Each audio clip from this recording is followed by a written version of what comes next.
Humanity is doomed. Technology is our grim reaper, and we're to blame for creating it without safeguards. Where have we heard that before?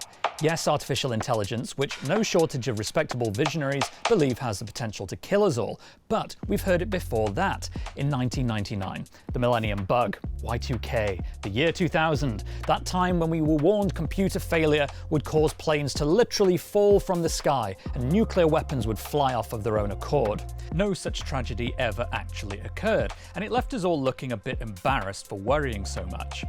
Nearly quarter of a century later, have we learnt our lesson? Or is this today's AI doomsaying 1999 all over again? Now, if you're 22 years old or younger, you missed out on the Y2K panic, fear that the world's computers would crash at midnight on New Year's Day because their clocks couldn't handle 00 in a six-figure date.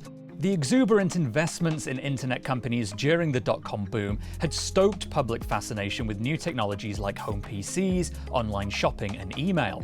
And we asked, were innovators short-sighted for not anticipating the Y2K problem decades earlier?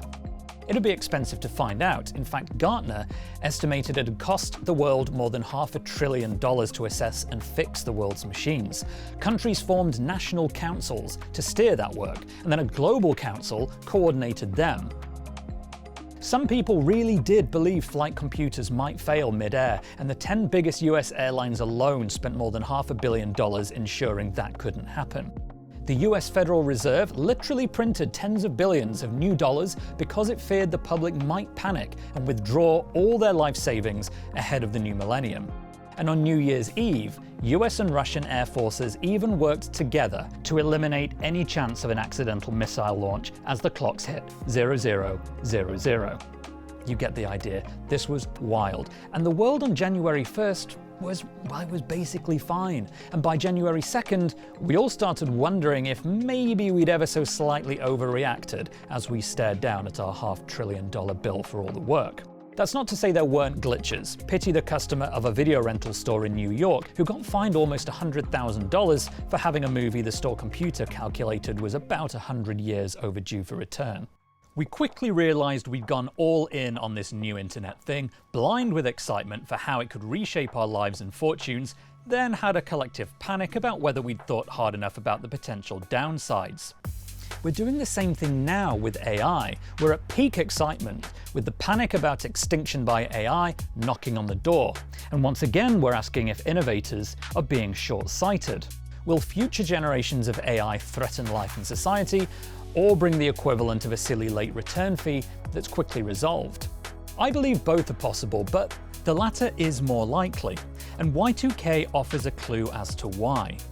Despite the colossal spending that world leaders and executives later admitted might have been overkill ahead of the year 2000, the collective goal of making everyone check for a millennium bug was sound.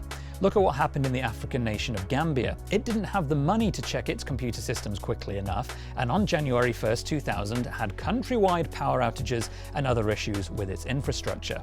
Was that a sign we panicked everyone enough to do something about a real problem, even if it wasn't close to posing the existential risk we thought it could if we didn't?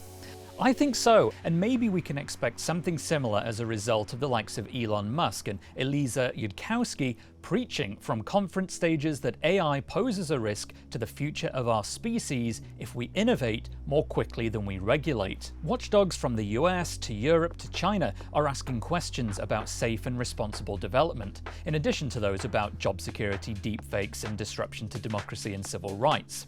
The difference this time is that we don't have a very specific 24-hour window to find out we're all okay. Thinking back, it became almost comical to see Y2K compliance stickers slapped on products once we all knew the millennium bug was basically a dud.